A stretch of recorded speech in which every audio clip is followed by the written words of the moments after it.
Now we will start with exercise 1.2. Here simple prime factorization question they have asked. Let us see the first question. And the first question is, you have to prime factorize 140. So simple prime factorization we will do.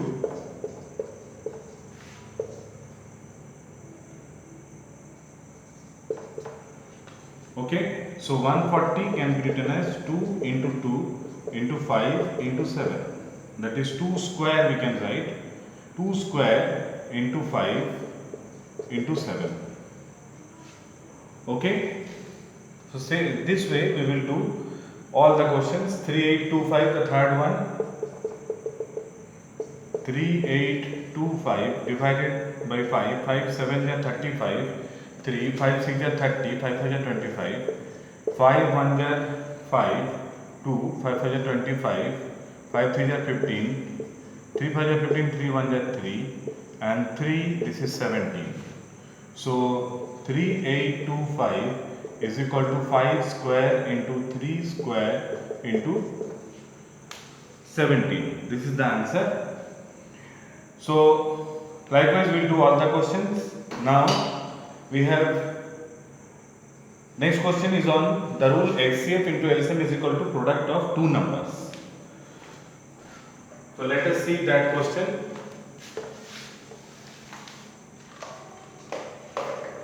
Now the question is, find the LCM and HCF of the following pairs of integers and verify that LCM into HCF is equal to product of two numbers.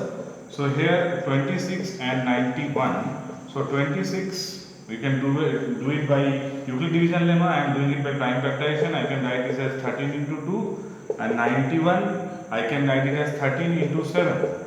So HCF is equal to 13, and 26 with 91, 13 2s are 13 7s are. So LCM is equal to 13 into 2 into 7. So this gives us 26 into 7. So 26 into 7, 182. Now HCF into LCM, that is 13 into 182. Okay, let us multiply. So 6 and 5 4, and this is 2 8 1 6 2 3 6 6, and the multiplication of the numbers 26 into 91. This is also, if you multiply 26 and 91,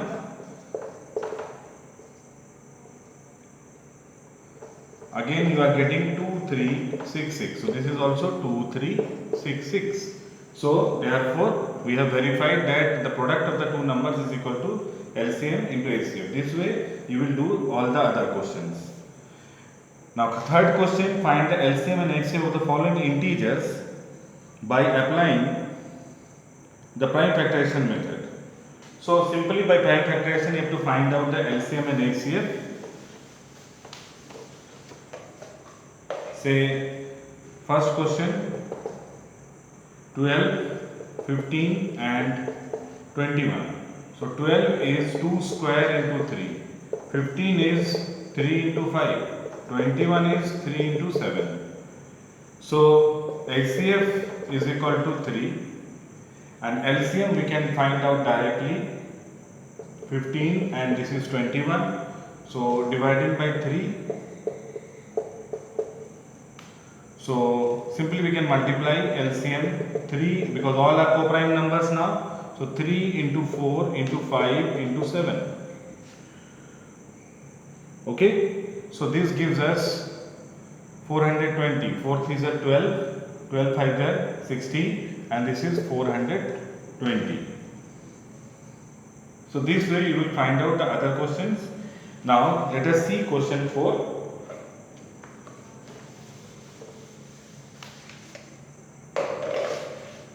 Question 4. Now here HCF, we know that HCF into LCM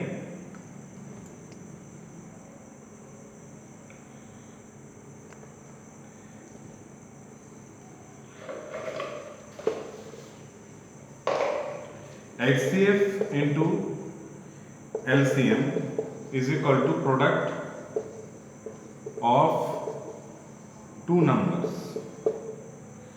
Now HCF is 9, LCM we have to find out. Product is 306 and 657. 306 and 657. 9 3s are 27, 9 4s are 36. So LCM is 34 into 657. So you will multiply this and you will get the LCM. Now I will explain you fundamental theorem of arithmetic. What is fundamental theorem of arithmetic? Now it is given in your book in page number 1, theorem 1.2, page number 8. The statement is every composite number can be expressed as a product of primes, and this prime factorization is unique apart from the order in which the prime factors occur. That means, for example, I am writing a number, say 54. I have written a number 54. Now this number I can write it as 27 into 2, that is 3 cube into 2.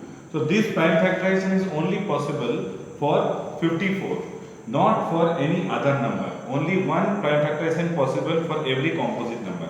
And if the number can be prime factorized, then that number is composite number. This is the theorem, fundamental theorem of arithmetic is saying. Okay. Now let us see the questions. Now the first question here based on this is question 5. In this, check whether 6 to the power n can end with digit 0 for any natural number n. Okay. Now 6 to the power n, we can multiply, we can factorize 2 into 3 to the power n. Now 2 into 3 to the power n, that means here the prime factorization to end with digit 0, it should have prime factor as 5. But 5 is not a prime factor available here. Okay. So here, and this prime factorization is unique. According to fundamental theorem of arithmetic, no other prime number has a prime factorization as same as 6. Okay. So we can say no, it will not end with digit 0, as it should have 5 as prime factor.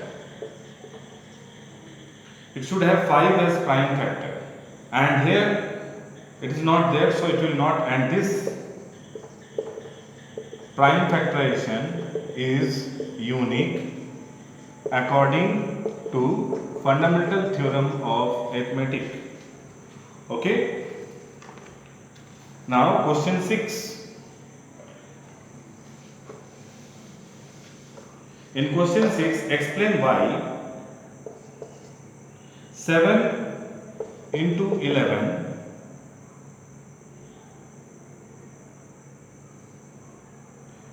into 13 plus 13 is a composite number. Okay. So here we will see why it is a composite number. Now here 13, if I take common, so 7 into 11 plus 1, so 13 into 78, and here 13 into, we can write it as 2 into 3 into 13. So we can prime factorize this. Okay. This is the prime factorization here we can see, and this prime factorization usually we will write yes, it is composite, as according to fundamental theorem of arithmetic it can be prime factorized. So that's why it is a composite number. So this way we can solve this. And the last question here, the minimum time they are asking, after this they will meet. So here we will find the LCM. यहाँ पे हमको LCM निकालना है. तो इस तरीके से ये एक्सरसाइज 1.2 हमारा कंप्लीट हुआ।